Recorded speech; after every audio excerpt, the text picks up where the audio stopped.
Na lako afu utatusafirisha kwenye safari ya talent yako. Ulitokea wapi? Kwanza Pipi Jojo. Mimi nimekaa hapa nikaa bishana mwanangu ambia hivi kweli kabisa mkaamua kuishia kwenye Pipi Jojo.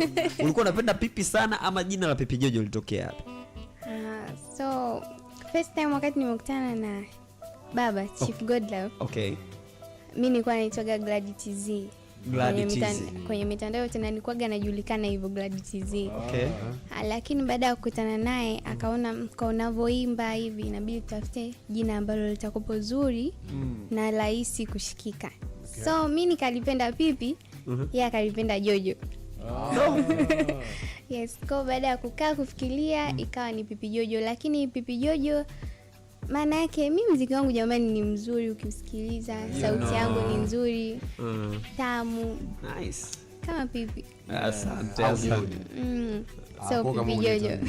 Yes. Kwa ndo jina lilipotokea hapo. Yes.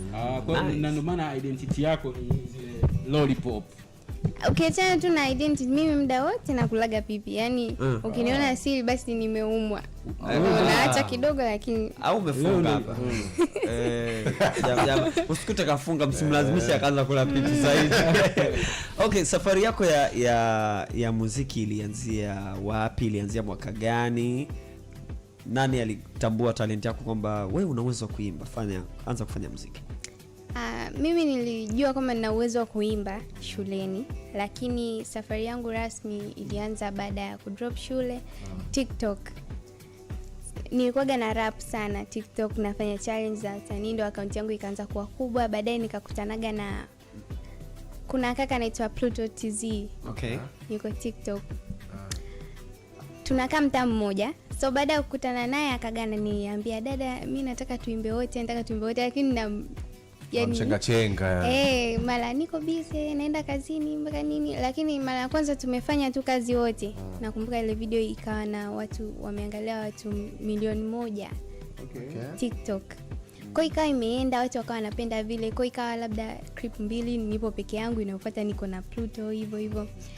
Then baada kilichosababisha nijulikane sana ni baada ya kufanya challenge ya Amanda Zuchu. Yes, nilikuwa na followers kama 70,000 hivi TikTok, lakini baada ya kufanya challenge ya Zuchu nikafikisha mpaka followers 200,000. Nadhani kwa nini? Kwa sababu nilifanya vizuri. Nilifanya vizuri na hamna mtu ambaye alitegemea kama jibu litakuja au kuna mtu atatokea atafanya ubunifu wa vile. Wala sikujiita. Wala sikubadilisha jina, nilibakia na jina lile ila tu ile challenge ilienda sana. Nice. Na ulikutana na Zuchu labda akakupongeza labda? Hapana. Unajua kukutana naye toka unafanya challenge yake. Mtana like yake comment. Alilike, alicomment pia, aliposti kwenye story kama mara 2 hivi. Okay. Sawa. Na ikawaje sasa ukapata mashavu ya kujiunga? Sema umeenda haraka. Umeenda haraka? Tungeenda pale kwa wewe ni msanii gani uko unamtizamia wakati unapenda kuimba? Ni msanii gani sasa siku moja ifike kama fulani pale? Mimi nilikuwa naangalia Nandi, Zuchu. Yaani mimi najifunza kwa yoyote alionitangulia. Nisiwe muongo. Sijui kina Adele nani, wote naangalia. Labda useme ni wasanii gani ambao ulikuwa unajifunza kwao sana kutokana na movements zao, ndio hivyo Nandi, Zuchu. Na hivi ulianza kuja kwenye ramani kupitia Amanda remix ambayo ulitengeneza, tuseme remake. Mimi nilijua wewe ni rapper. Yes, mimi na rap naimba pia. Katoa kutuambia palikuwa na rap. Kwa sababu alijiintroduce kama rapper, alafu akaja kuimba. So unafanya vyote viwili. Nafanya vyote. Sema ukutana na mwenye jina la Jojo ukaona tuimbe tu dadi, hakuna namba. Hapana. Ilikuwa ni anavyonitambulisha, yeye mipango yake ilikuwa kwanza nianze kuimba, watu wanione huku pia. Nikoje, then baadaye kama ni kurap na kuwa natoa ngoma pia za kurap. Sio kwamba nilikuwa sina, nikopo nazo ambazo ni share record. Wewe ni mwenyeji wa wapi na familia yako ikoje? Nani ambaye yupo, mmezaliwa wangapi? Mimi ni mwenyeji wa Mbeya, tumezaliwa 4. Familia yangu ipo huko Mbeya. Wewe ni wangapi? Wewe msamiati mmoja. Wa kwanza. Una wadogo zako 3. Yes. Wa kike wa kiume? Wa kike 2, wa kiume 1. Okay. Sasa mbona hamna nalima parachichi? Ungefanya maparachichi kuwa ndo element yako kwenye pipi jamani. Shalo sana kwa wanangu wote wa Mbeya, shalo sana kwa Kipo Tosh man. Na Waisa wote wanasikiliza Double FM. Ana hata tukienda kwenye Bongo Stars Mbeya wanatoa talent. Noma kabisa. Hawachezi kabisa, yani big Mbeya time. vizuri. Yeah, ilikuwaje sasa ukajipata Dar es Salaam? Ni kwenye kutafuta tu. Kwenye kutafuta tu nikajikuta nipo huku. Na pia mimi nilikuwa naamini kabisa kwamba nikija kupambana huku itakuwa rahisi kuliko nikiwa Mbeya, kwa sababu nilikuwa nikitoa challenge nakuta producer labda anakuuliza uko wapi, njoo studio. Sasa haupo huku. Japokuwa pia biashara zangu ambazo nilikuwa nafanya nilikuwa najumua vitu vingi huku, ndo napeleka nauza hivyo. Yaani unanunua vitu huku unapeleka Mbeya. Kitu gani? Mimi ni winga. Nilikuwa winga. Kwa nilikuwa nakusanya labda mtu anataka kitu fulani, naenda Kariakoo na wanunulia, then nawapelekea, sasa naongezea pale hela yangu. Sawa. Okay. Wewe ni mdogo. Unaonekana mdogo. Nadhani kiumri pia ni mdogo. Shule vipi? Maana unasema ulikuwa winga. Yaani na maana kabla ya sanaa tayari ulikuwa una maisha fulani ya utafutaji. Shule umeishia elimu gani na ilikuwaje? Shule nilishia njiani cha kwanza. Form ngapi? Form 2. Okay. Lakini sikutaka kuendelea kutokana na maisha ya nyumbani yalivyo. Na baada ya kwanza hivyo kujitafuta, ndio hivyo. Yaani mpaka hivi safari yangu ikaendelea mpaka hivi. Kwa hiyo ulimaliza form 2 Mbeya. Baada hapo ukawa winga. Hapana, nilianza kazi nyingi, so tu kama ndo tuadisie tutakusikia kwa sababu watu wengi wanakufahamu kwenye ABC sijeniacha. People want to know behind. Yes, nimefanya kazi nyingi. Nisha kufanya kazi ya mama ntilie hii, kwamba nimeajiliwa pale kama dada wa kusambaza chakula. Baadaye nikajifunzaga kupika, nikawa Mbeya. Kuna nilipata Mbeya, sasa mitaa ya Mbeya unaijua tena. Anaijua. Mbeya sehemu gani? Mbeya mjini pale. Mbeya mjini. Okay. Nishafanya kazi Mwambini huko. Hivyo baadaye nikajifunzaga kupika, kwa yani nikawa hata nikiachiwa nipike napika tu vizuri na wateja wanakuja. Hivyo najipata naenda, nikampataga baba yangu anaitwa Zax. Zax ni msanii mkubwa sana pale Mbeya. Nadhani wasanii wengi wamepitia kwake. Wasanii wengi wanaotokea Mbeya wamepitia kwake. So akanielekezaga kama Ijumaa sisi tunakuwa na karaoke, unatakiwa uwe unakuja unapata hela au pia unajifunza zaidi. Kwa hiyo nikaaga naenda naimba, nikiimba nalipwa 10,000, 5,000, siku nyingine silipwi. Siku nyingine hivyo anatokea mtu labda umeimba vizuri, wimbo anaupenda na kutunza hivyo. So nikaanzaga sasa na kupata show kubwa, naenda Chunya. Naenda wapi? Sasa ukienda Chunya unalipwa labda 200,000, 100,000, 50,000 hivyo. Kwa ulivyokuwa unaongezeka mtaji au hela anazopata, na mimi nampa mama, na yeye pia anakuwa anaendeleza biashara nyingine. Ndio mpaka pale ambapo nikaona sasa hapa natakiwa niende Dar kwa sababu ya hizi kazi zangu za nini. Kwa sababu nikaa tena siwezi kufanya kazi ya kulipwa 2,000. Nikaamua sasa nijiajiri mwenyewe. Ndio kwa winga. Winga. Nauza simu, sijui idadi chochote ambacho unakuwa unahitaji mimi nauza. Hapo ilikuwa ni mara yako ya kwanza kufika Dar ama ulikuwa umeshawahi kuja before? Sasa umekuja tu kubwani? Niliwahi kujaga. Lakini tena yani ukubwani hivi kabisa kujitambua hivi peke yangu ilikuwa ni mara ya kwanza. Na ulikuja peke yako ama kuna mtu ambaye alikupa idea, ulikuja naye labda rafiki? Huku ulifikia wapi sasa? Nilikuja peke yangu. Nilipofika huku nilifikiaga kwa ndugu yangu. Alafu baada ya muda nikaenda kupanga kwa sababu nilikuwa nina hela. Then kuna studio nikaaga nataka kunimanage. Nikaendaga hapo studio. Baada ya kwenda tukafanya nyimbo, tukarekodigi nyimbo 2 nakumbuka. Ikaaga bado kushoot. Sasa yule manager pale studio akaanzaga mambo ya yani kazi hazitoki. Unajua zipo nyimbo tu 2. Lakini kazi hazitoki. Yani kuna kila kitu hiyo studio, kuna watu wa kushoot, kuna kila kitu. Kwa nini hatushoot? Kwa nini? Yani analeta chenga nyingi. Lengo lake ndio liko hivyo. Pia hapo studio pako pana producer. Yani visa vikawa vingi. Sasa nikaona na producer naye anakutaka. Kwa kifupi studio pia. Kwa kifupi matakwa ya watu mbalimbali yalimkimbiza Pipi Jojo kutoka studio ya kwanza unafika Dar es Salaam, sio? Yes. Ukakimbilia wapi? Baada ya hapo nakumbuka nikaendaga kurekodi wimbo mmoja kwa J Drama. Nikarekodigi huo wimbo nikautoaga. Nimeutoa hata ukwenda. Kwa sababu siwajua vile ndo bado unajitafuta. Baada ya hapo nikaga si rekodi, nikaga sana andika nyimbo. Yaani kama mtu akitaka nimsaidie vile kwenda studio kuweka back vocal nini, kuandika nyimbo ndo nafanya hivyo. Rushwa ya ngono kwenye music industry na inawakuta sana sana wasichana. Wewe umekuja mjini ndo unajitafuta winga, una ndoto kwenye muziki tayari. Watu wawili tofauti, kila mmoja anakupush kwa namna yake. Una lipi la kusema kuhusiana na experience kama hizo? Yaani matamanio yapo, lakini watu wangeangalia yasiwe kwenye kazi. Yaani kama unamtaka mtu, isiwe sasa kwa sababu mimi nakusaidia ni lazima ufanye hivi. Yaani kumtamani mtu kupo, kutaka kuwa na mahusiano na mtu kupo, yani ni bora ikaenda hivyo kwamba mimi nakuhitaji kuwa na wewe kwenye mahusiano, sio siwezi kukusaidia kwa sababu umenikataa au siwezi kukusaidia kwa sababu hivi. Yani ni mambo ambayo nahisi ndio wanafanyaga wazazi wengi wakatae watoto wao kwa wasanii. Kwenye story kwenye story yako umezungumzia the way ambavyo ulikuwa unaisaidia familia yako, unajumua vitu huko, ukipata hela ama ukienda kufanya show Chunya unapata hela unampa mama.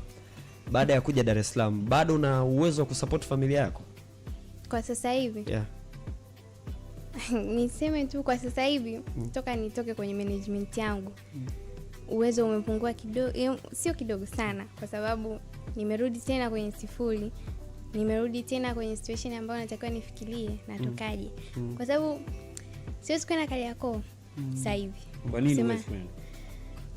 Unajua sijui niseme naogopa. Kwa sababu tayari ushakuwa maarufu. Umeshakuwa maarufu sana. Watu wananishangaa wakiniona.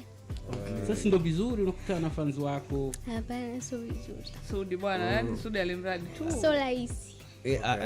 Nakuelewa Jiji. Wakati mwingine unajua kuna ushaonekana ushafahamika sana bado ndo Pipi Jojo afa yani kuna namna tu unakuwa uncomfortable, umeelewa vitu kama hivyo, umeona. Kwa hiyo kumbe kutoka kwenye management ya Chief Godlove kumekudamage kiasi hicho.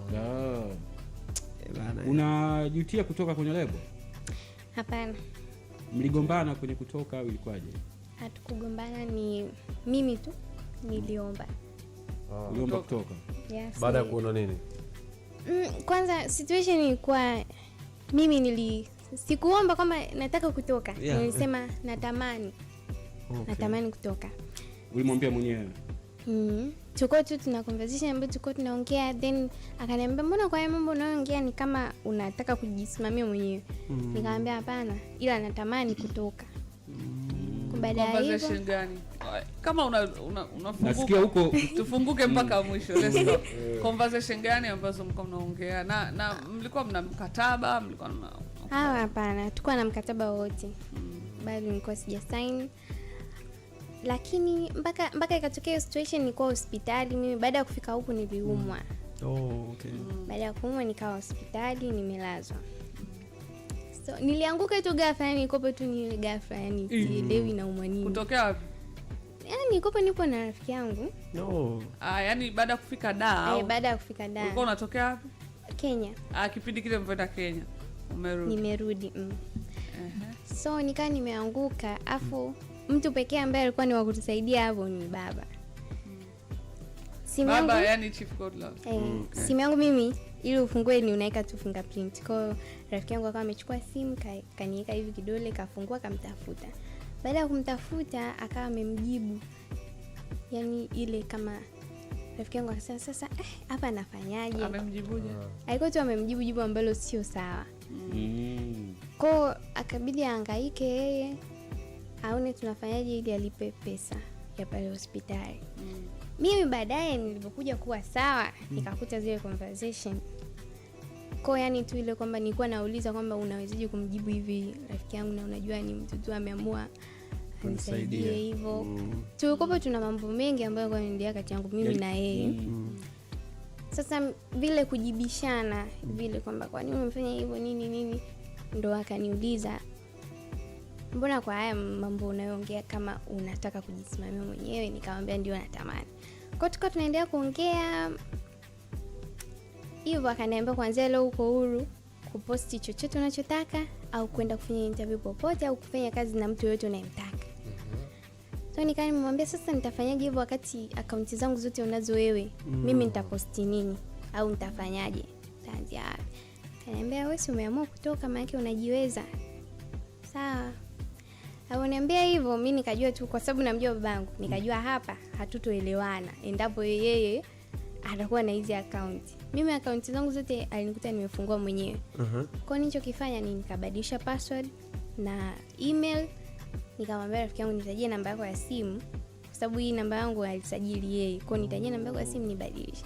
Lengo langu lilikuwa endapo mimi ndo nitakuwa na zile account ni rahisi mimi na baba kuongea. Lakini endapo yeye akiwa na zile account haitakuwa rahisi mimi kuongea kwa sababu ndamkuta wapi? Nitaongea naye vipi? Baada ya hapo, Kwa sababu unaongea naye kwenye Instagram au? tunaongea kwenye simu. Okay. Baada ya hapo akawa ameendelea kutuma message, nikajua tu hapa baba amepanic. Sasa mimi niko hospitali, ngoja nilale. Nikawa nimeizima simu kabisa, nimelala. Nimeamka asubuhi hiyo saa 4 ilikuwa nakumbuka. Najaribu kuwasha data, nakuta simu yangu inaandika no service. Line yangu inaandika no service. Kwamba imefungwa tayari. Nikajaribu kuingia hivi labda bando sina au ni mtandao tu unasumbua mtandao wa simu yangu, lakini wapi. So nikamwambia rafiki yangu hebu ni hotspot. Kuni hotspot ninaingia WhatsApp nakuta sina pia account ya WhatsApp. Kwa hiyo nikajua tu kwamba ile namba wamerenew. Ipo huko. Kwa baada ya hapo naingia mtandaoni nakutana na taarifa ya kwamba haupo tena kwenye lebo, hatumsimamii tena. Sikuwa kwenye lebo of course. Hatumsimamii tena Pipi Jojo. Okay. Kwa yani ndio yuko hivyo. Baba wako alisema kwamba naomba nikurudishe kwenye story. Ulianguka bila kujua unaumwa nini. Baada ya kwenda hospitali mpaka ukalazwa. Hospitali walikwambia unaumwa nini? Waniambia pressure imeshuka. Pressure imeshuka. Okay. Na ulilazwa siku ngapi hospitali? Siku 2 tu. Okay. Sababu ni pressure. Umekuwa na shida ya pressure kushuka maybe before? Hapana. Kwani Nairobi kulitokea nini mpaka pressure ikaja kushuka dada? Nairobi kwa kweli yametokea mengi. Nikikumbuka baba alisema kwamba yote yaliyotokea ni kati yangu mimi na yeye. Kwa mimi pia siwezi kuyaongelea kwa sababu ya Mambo gani? yametokea mambo mengi.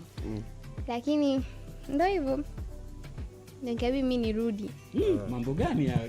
Yani okay sawa. So kulikuwa na misunderstanding baina yako wewe na Chief Godlove mkiwa Nairobi. Ikasababisha urudi mapema kabla ya muda ambao ulipangwa na rafiki yako. Mimi nikamwomba kwa maana naomba nirudi. Nilikuwa mwenyewe. Ulikuwa mwenyewe. Mlifikia apartment moja? Hapana, tulikuwa tunakaa sehemu tofauti. Okay. Ikabidi urudi na ndo ukaa na rafiki yako Dar es Salaam. Ulirudi kwa ndege kwa gari? Kwa gari. Kwa njia zako mwenyewe ama usafiri alilipia yeye? Alilipia. Alikusaidia usafiri ili urudi. Baada ya kufika Dar ukaanguka. Baada ya kufika Dar siku ya pili ukaanguka. Na katika kutegemea msaada wake kifedha, hospitali hakutoa msaada huo. Haikuwa kifedha, ilikuwa ni kumpa taarifa kwamba Pipi hayuko sawa. Ndio jibu lililotoka, alikuwa sawa pia. Okay. Baba wako alisema kwamba utovu wa nidhamu, wewe haukuwa na heshima. Lakini pia alikuahidi kwamba inabidi uende ukakae Kenya kabisa.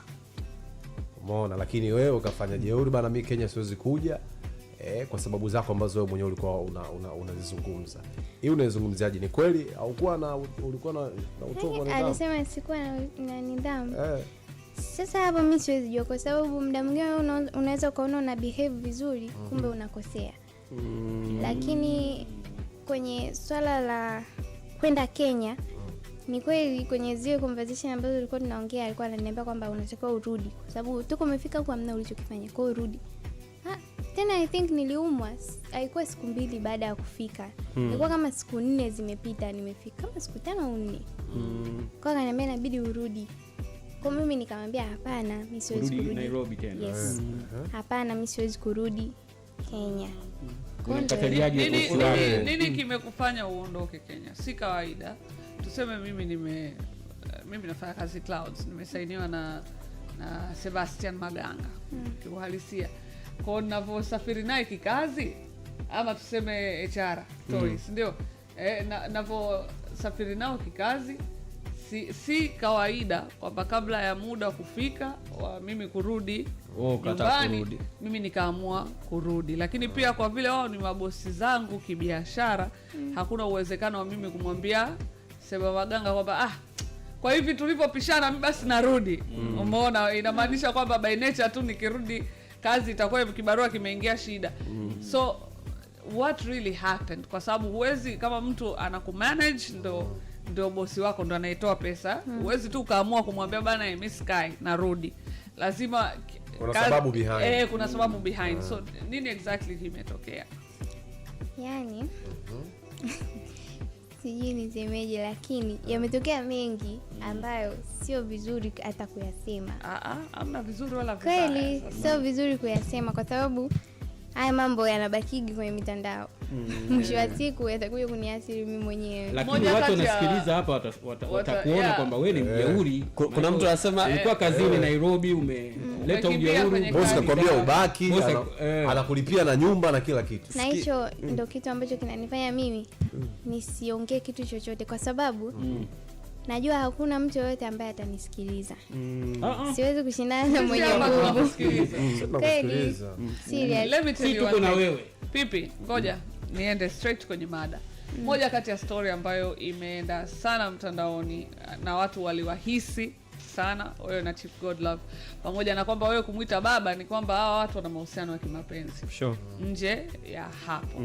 Sasa story ambazo unatupa hapa ni kama yani unatuchanganya kwa sababu unakuwa tuko pale pale, umeelewa?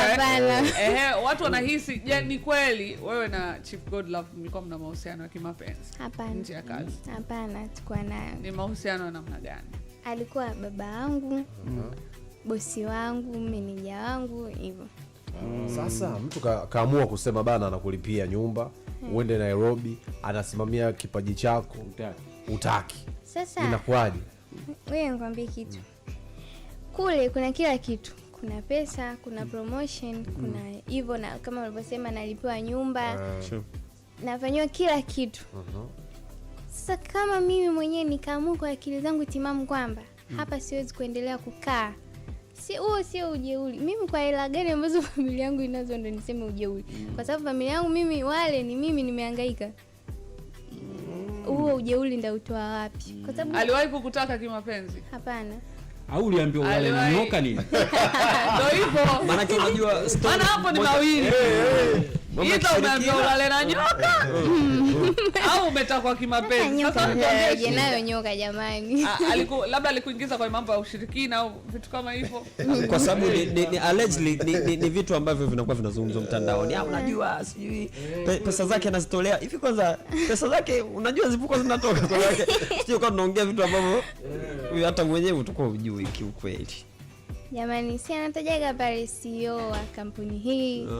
Okay. CEO wa kampuni hii. Sasa hapo mtaulizije pesa zake zinatoka wapi? Tena mtani nini? Bwana wewe. Tuko na Pipi Joje kwenye Double XL Clouds FM. Asante sana kwa komenti yako. Nimeona maswali mengi sana. Jackson Rogatus anasema mimi nawasikiliza ila mwacheni Joje waendelee. Tunazidi kupata majibu, si wenye macho ya kuona kesho. Jamani taratibu. Boniface anasema jamani msimlazimishe kuongea vitu vingi maana Chief tunamuelewa. Okay. Haya, muulize Pipi Jojo anaendeshaje muziki wake na ana management, maana nilitamani sana kuwa meneja wake ila hajibu DM zangu. Anaitwa Saka Sendama. Saka paka DM. Uko tayari kuingia kupata mtu kumanage kazi zako za kimuziki? Kwa sasa hivi sijui, yani sijui kama niko tayari au la. Okay. You need time. Yes, nahitaji muda zaidi. Tena sio kidogo. Sawa. Hivi una umri wa miaka mingapi kama utakuwa radhi kuweza kutaja? Najaribu kuwaza kwa sababu watu kurubuni watu wako wengi unajua. Anaonekana amepitia vitu vingi na Mimi mtu kunirubuni ni ngumu. Yaani labda tu mimi mwenyewe ndo niamue kwa mjinga. Kwa mambo yote ambayo nimepitia. Anakuja anirubuni na nini? Si ndio winga mzima yani unamrubuni vipi? Una miaka mingapi? Around kama 17. Sio kweli. Labda ukisema 20 sawa naelewa. Ila 17 sio kweli. Kwani sio kweli? Is it? 17 umeshaenda hadi Kenya kwambia piga mbanga nyingi kweli. Hongera. Kama kweli una miaka 17 na unapitia yote hayo. 17. Una miaka 17. Serious? Ulimaliza form 2 ukiwa na miaka mingapi? Nilimaliza form 2 nikiwa na miaka 14. Kwa ulianza kuhasa ukiwa na miaka 14. Okay. Well. Na ulipokuwa mama ntilio ulikuwa na miaka mingapi? Sasa ndio hapo nimemaliza form 2 14. Ina maana nimeanza 14, 15, 16, 17. Kwa miaka mitatu nyuma tuseme. Okay. Na sasa hivi una miaka 17. Aha, nyumbani kuna nani? Ni mama yako na yupo tu mama yangu na ndugu zangu. Hakuwa na shida labda wewe kuja kujitafutia Dar es Salaam peke yako au kama hivyo kusainiwa, sio kusainiwa lakini kuwa kwenye makubaliano ya kimuziki na mtu? Yaani mamangu hata kama kwanza hakuwa na shida, kwa sababu hata kama akiwa na shida sana nani ambaye atasaidia familia, kwa sababu inatakiwa tu mmoja ajitoe. Na mtu mwenyewe wa kujitoa ni mimi. Kaka yetu wa mwisho ndo huyu, ana miaka mingapi tu. Kwa hawezi. Okay. Una mpango kujiendeleza kimasomo any day? Lakini sio shule, labda kwenye upande wa ujuzi. Nikasomea ujuzi fulani na ujuzi gani unatamani? Mambo mengi sana. Kwanza mimi nilikuwa napenda nije nisome pharmaceutical science. Wow. Kwa hiyo mambo ya cosmetic napenda pia. Una kitu gani cha kuwashauri wasanii ambao wamesainiwa na Chief Fruit Music sasa hivi? Sasa kabla hujaja kwenye ushauri naomba niwaambie tu kwamba ratiba mmeweka sawa. Tunaenda Moshi ndugu zangu. Ratiba iko Moshi. Sasa wewe na wenzako tutakutana Moshi kwenye msimu wa Kili Marathon 2026. Wewe unataka uwe wapi sasa? Tarehe 21 na tarehe 22 si tuko pale. Wewe utakuwa uko wapi? Tanzania nzima inadondoka pale. Tarehe 21 na 22 March Moshi kwa ajili ya burudani.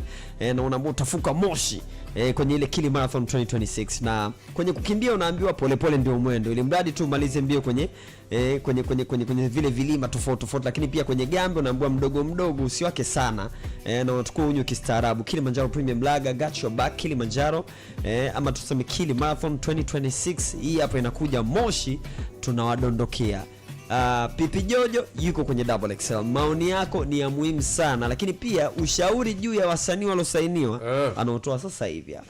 You're listening to Extra Kubwa Kuliko baby. Msimu huu wa mwezi mtukufu Ramadhan, Star Times tuko nawe bega kwa bega. Furahia mawaidha, kaswida na vipindi bora vya dini kupitia TV Iman na IBN TV Africa, huku kupitia ST Swahili Channel ukiendelea kuburudika na tamthilia kali ya Vendetta kila siku saa 3 kamili usiku. Kwenye Gangsta of Manila, Jubala Tango anapeleka kichapo tu kwa wasaliti, ni kila siku saa 3:45 usiku. Bila kukosa Bongo Movies na tamthilia kede za kibongo kupitia Mambo TV Swahili. Kupitia Novela E+, furahia tamthilia mpya kali ya Lavender Fields inayokujia kila siku saa 2:50 usiku. Watoto nao wanaendelea kufurahia katuni pendwa ya Bonnie Diaz kila Jumatatu hadi Ijumaa saa 10:15 jioni kupitia ST Swahili. Jiunge na Star Times leo kwa bei ya punguzo. Upate dekoda antina pekee kwa shilingi 25,000 tu, huku kilipia kifurushi cha mambo kwa shilingi 17,000 tu, au dekoda dish full set kwa shilingi 56,000 tu, huku kilipia kifurushi cha smart kwa shilingi 23,000 tu. Star Times, enjoy digital life. Oya watu wangu, hivi huwa mnajisikiaje pale mnapoenjoy Kilimanjaro Premium Lager? Hili ni shangwe tu. Mimi najisikia kama nimerefresh kinoma yani. Mimi na feel free kujiachia. Na feel burudani pamoja na mashasti zangu. Yani ni kula good time anytime. Hoya, popote nilipo na enjoy na washikaji. Najisikia amazing. Tena na tena. No filter, no excuse. So Tanzania, kupata kalika feeling, grab akili, washtue wana na enjoy. Tufollow kwenye Instagram @kili_laga, Facebook @Kilimanjaro Premium Lager na X @Kili_laga. Tuambie au tuonyeshe una enjoy vipi Kili time yako na wana ukiwa na Kilimanjaro Premium Lager na Kilimanjaro Light. Upate zawadi kibao kutoka kwetu. Kilimanjaro Premium Lager, bonge la kiburudisho kwa Watanzania. Haiuzwi kwa wenye umri chini ya miaka 18. Kunywa kistaarabu. 88.7 Clouds FM Morogoro. This is extra large.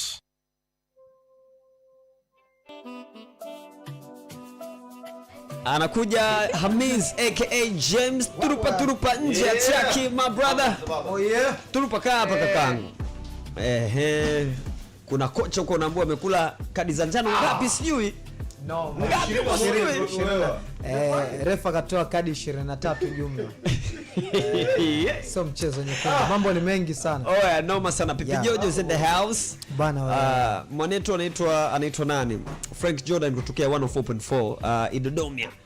Umeona anasema wasanii wachanga wengi wanaibiwa na watu maarufu kisa ufanyaji kazi kiholela na wanakuja kusema huko baadaye yakisha wakuta. Lakini naamini Frank Jordan inabidi tupate nafasi ya kuwa tunafundishana namna hii kwa sababu kama mambo yakiwa labda hujui kilichomkuta mtu mwingine kidogo ni ngumu wewe kuweza kujifunza. Kwa hiyo sometimes tunajifunza kupitia maisha ya watu, yeah my brother. Uko sahihi kabisa bwana Frank Jordan, asante sana kwa SMS yako. James. Yes. Bana ni of course kuna mambo mengi lakini moja ya mambo ambayo yametokea na yameshika headlines nyingi kwenye soka duniani ni mchezo wa ligi wa ligi daraja la pili German kwa maana ya Bundesliga 2 ambao haukufikia kwenye maamuzi ya kutazamwa kwenye video assistance referee. Huu mchezo wakati umefikia 2-1 referee ilitokea issue ambayo alikuwa anahitaji kwenda kutazama VAR, lakini wakati anaenda kutazama VAR akakuta ile chuma haionyeshi kwa maana pale imekuwa giza.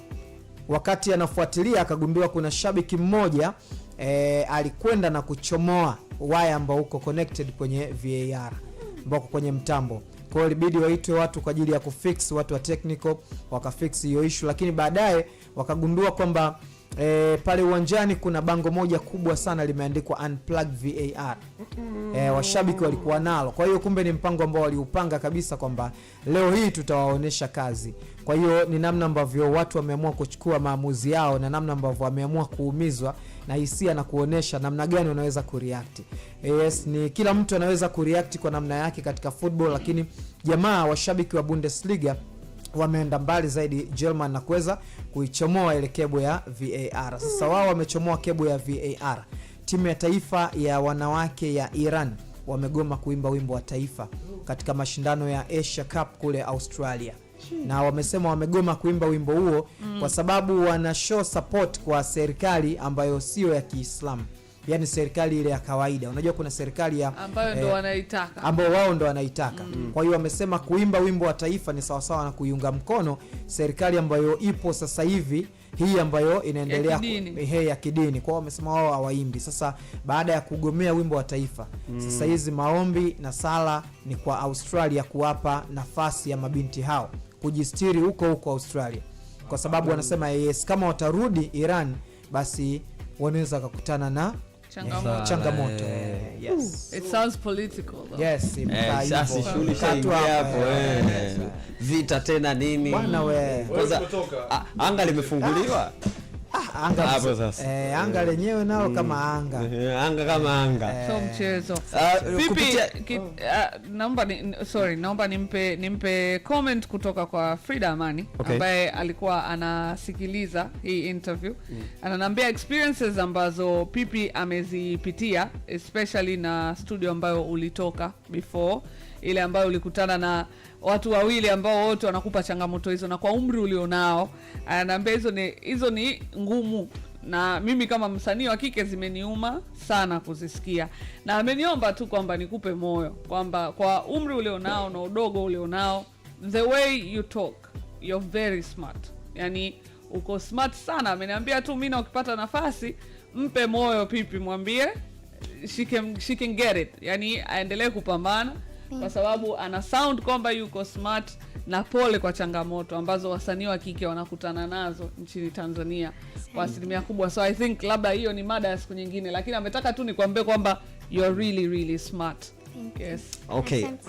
Aya, Meneja Remi anasema kupitia YouTube channel ya Clouds Media, anasema nipo live na wacheke XXL. Support ya Chief ni kubwa sana, ndio imemfikisha hapo alipo. Huyo ni kama mtoto wetu, ushauri arudi kwa Chief. Kapambana mpaka ninyi hapo XXL mnamfanyia interview leo. Hayo ni maoni yake. Alafu the Tobias the Bios 255 anasema uwazi wake utasaidia watu wengi sana. Regnald Mtemela anasema industry ya entertainment duniani inakuhitaji uwe smart mno. Masuala ya kipato, nguvu, vinginevyo utaishia pabaya. Pole sana Pipi Jojo, tumie experience kuwa bora zaidi. Alafu Msouth Boy anasema kutokea Singida aka Singapore, muulize Pipi Jojo amejipanga vipi kuzicontrol pressure za umaarufu pale ambapo atakaponyoosha na kuwa mkubwa vile anavyotaka. Okay. Haya mengine alikuwa ni maoni, lakini swali ni hili hapo, umejipangaje kucontrol pressure za umaarufu? Mpaka nitakapokuwa nimefika hapo kwenye huo maarufu. Lakini sio huwezi kutaka yako hapo ulipo. Kwa maarufu tayari. Mi personally, kabla hujaenda kutoa ushauri kwa watu ambao wamesainiwa kama alivyouliza John, nataka, kuna watu wanakusikiliza very genuine, wana roho safi tu, yani wako tu sawa. Pipi Jojo anataka kusaidiwa kitu gani? Mimi jambo kubwa ambalo nalihitaji sasa hivi ni support. Okay. Support yao, kwa sababu nimeanza upya kwenye digital platform na YouTube, japokuwa hizi account niko nazo, lakini nazo pia bado hazijakaa sawa. Naombeni tu support ya mashabiki pale ambapo nitaachia kazi, kama watakuwa na show, matangazo, promotion hizi, wanisaidie tu hivyo. Hiyo ndio support ambayo nahitaji. Okay. Yes. Okay. Upate nafasi, opportunities. Yes, nipate YouTube yako Chief Godlove amechukua. YouTube yangu niliangalia, ndo sasa hivi ndo Chief Flute Music. Sasa hivi imebadilishwa, ndo imekuwa ya lebo yake ya muziki. Yes. Ile walifungua wao? Hapana, nifungua mwenyewe. Ilikuwa ni YouTube yako. Niko nazo mimi. Ndio imebadilishwa sasa hivi imeitwa Chief Godlove Music. Chief Flute Music.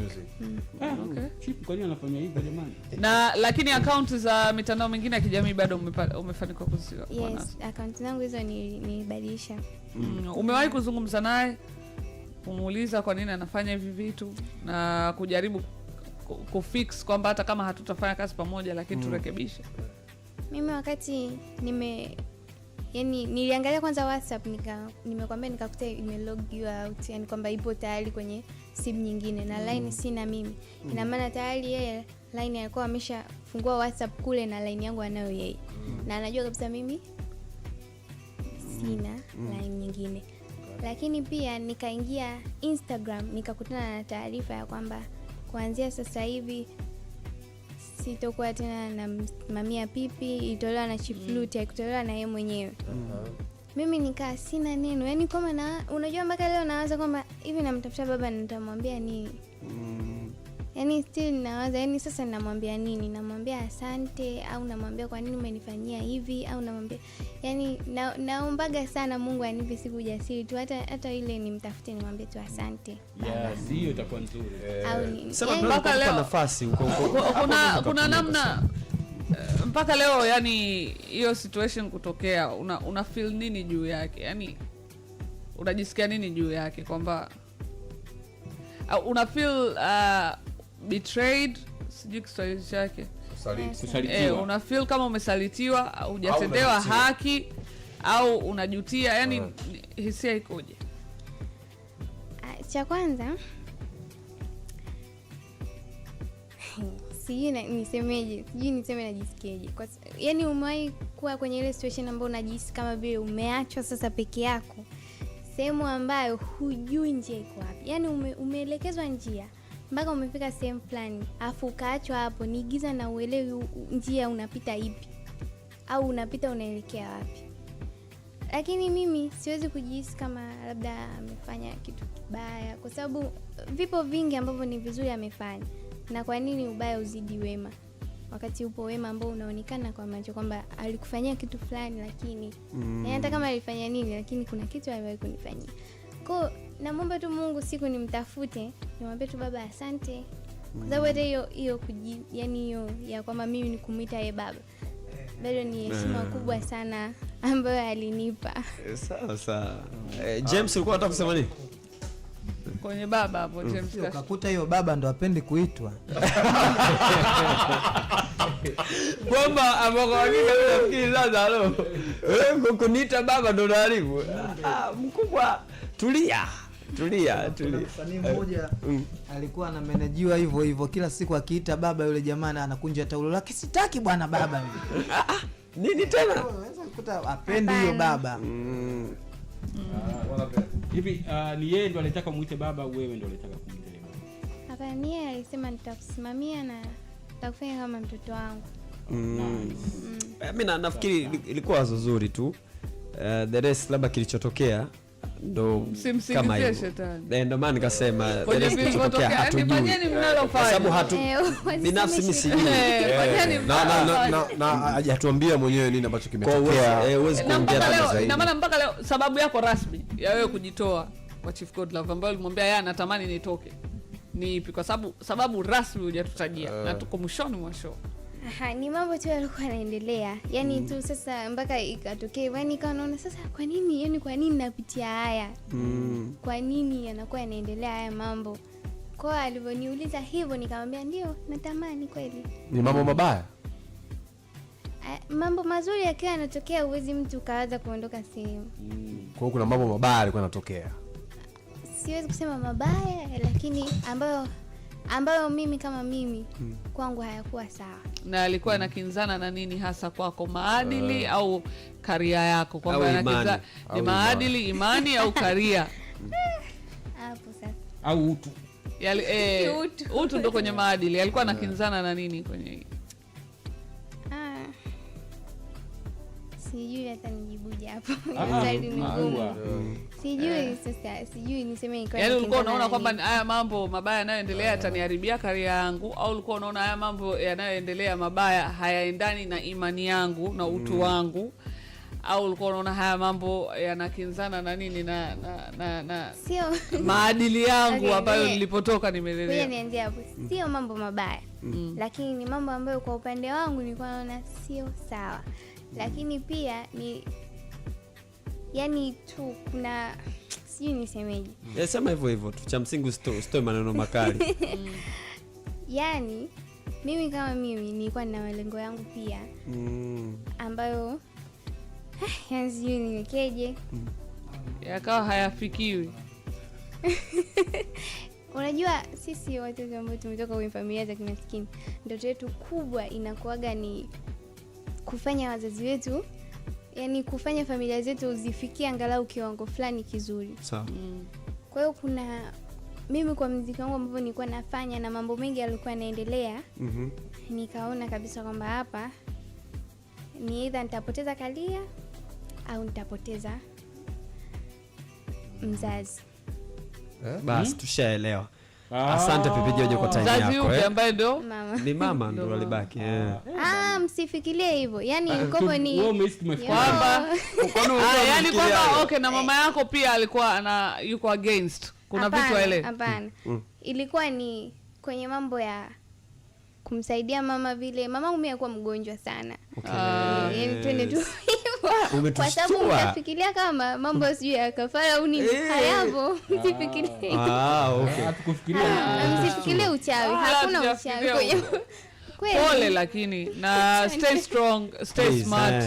Na nimependa kwamba yani jinsi watu wanaweza kusaidia ni kusupport. Utaki kugaiwa hela. Na sasa Napenda hivi hiyo, ikitokea mtu akakwambia nataka nikupe hela nini, kwa makini tu. Amplify anafuata, ondokeni Kwa bana. nikasema mtu jamani. Pipi Jojo, asanteni sana kwa time yako. Thanks. Haya.